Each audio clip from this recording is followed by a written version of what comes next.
Mengaku dia iblis. Aku suka. Tahu tangan. Santang. Aku iblis. Mulut dia yang suka kan? Ya.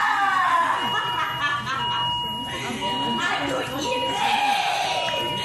Wahai manusia, aku ingatkan kau semua. Jangan pernah bermain api dengan aku. Jangan pernah bermain api dengan aku. Kerana Siti Tanjung ni lah. Kerana Siti Tanjung ni lah pembosnya.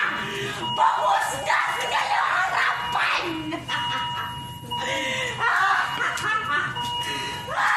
Sukai aku.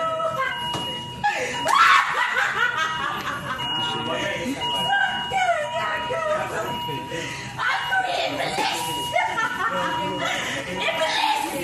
Kau nak buat apa? Dia mati. Hei! Kau nak buat apa dengan aku? Dengan apa? Aku dah katakan ada suatu balak yang muncul dari